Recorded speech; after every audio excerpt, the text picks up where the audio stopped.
Здравейте! Днес сме трима. Един, двама, трима. This is our little Christmas special during which we are going to read a story written by our son Stefan Stupak, which actually won some awards. It's funny because from his Bulgarian school,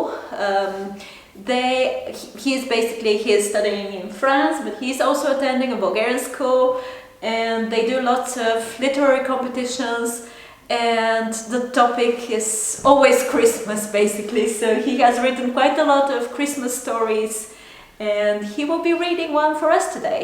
Once again, this is not the actual story, but a simplified version fitted for language learners, simplified with the help of ChatGPT and some manual editing. Okay, let's jump into it. Alex, the story is called Подаръкът под храста. What does that mean?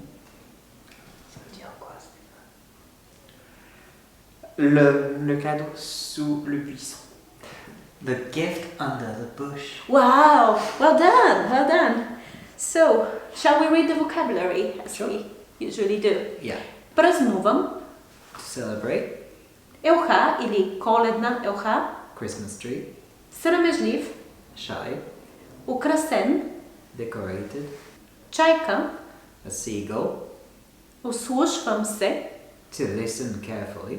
храст, A bush. Merci, Jean. навеждам се, To bend over. търпелив, Patient. душа. To sniff. Alright. We got some French cheese in the fridge. So. Yeah. Хващам, To catch. треперя, To shake. гушкам, To cuddle. успокоявам, To calm down. задържам. To hold? No, to keep. Okay. Yeah, държа is to hold. Yeah. Задържам нещо, to keep. Дар. A gift. There is also darman, right? Подаръкът под храста. Георги живее в Япония. Родителите му работят в университет в Киото. Тази година той ще празнува Коледа там. Георги е малко тъжен, защото не са намерили коледна елха. Жоро, можем да купим красиви балони, каза баща му. Добре, отговаря Георги, но не е щастлив. В училище на Георги му е трудно. Той е срамежлив. Още не говори добре японски. Затова няма много приятели. Една вечер майка му пита: Жоро, какво искаш за Коледа? Георги тихо каза: искам приятел. Минава време и идва Коледа. Георги получава подарък. Система за виртуална реалност. Семейството вечеря японска храна. Тя е вкусна, но малко странна за Георги. След вечеря момчето иска да се разходи и да види коледните светлини. Родителите му казват да сложи шапка, защото е студено. Улиците са украсени. По магазините пише Merry Christmas.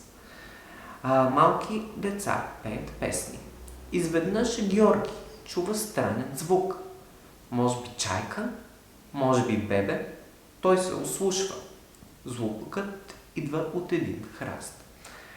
В храста има малко котенце. Той е само и плаче. Георги се навежда и го вика, но котето се страхува от него.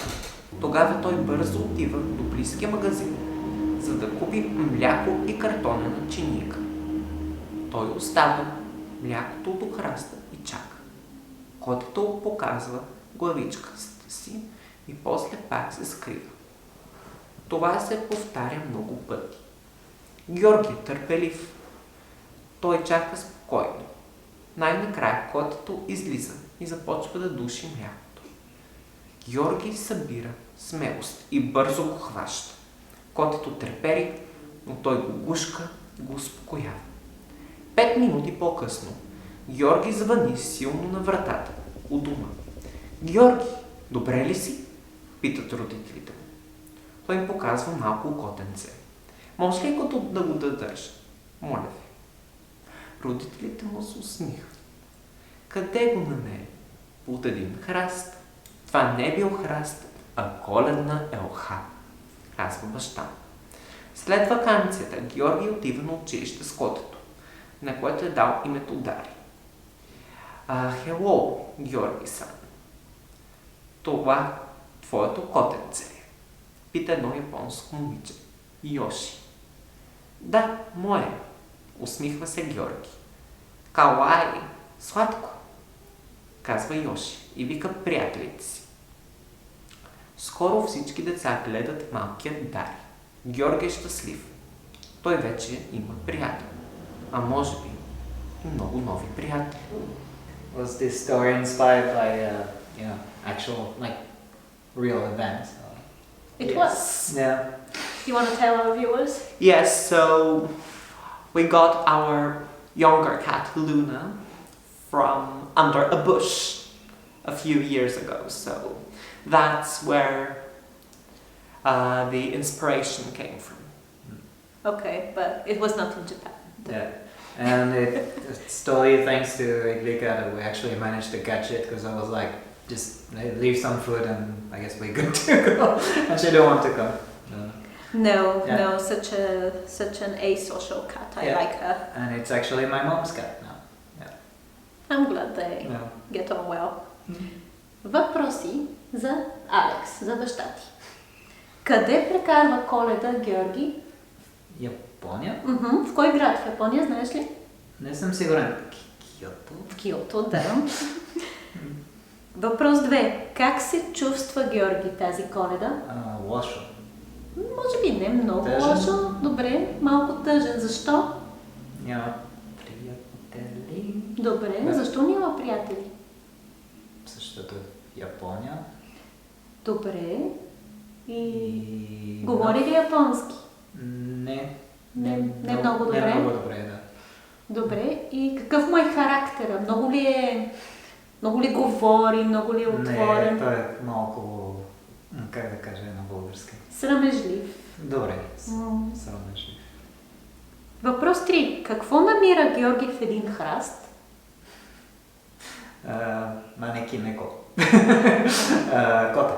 Коте. Въпрос 4. Как реагират родителите на Георги? Се радват. Те се радват, Те се да. радват. Те са щастлив. Че е щастлив. М. Въпрос 5. Как се казва котенцето? Не ми помня. Не ми помня? Не помня. Не помня. Да, ти ми кажи това. Не помня. Добре, как се казва котенцето? Дари, защото е дар. Дар. За Коледа. Дар означава подарък. Дар. Подаръкът под храста. Добре, благодарим ви. Това беше всичко. Весела Коледа и до скоро. Чао! Чао!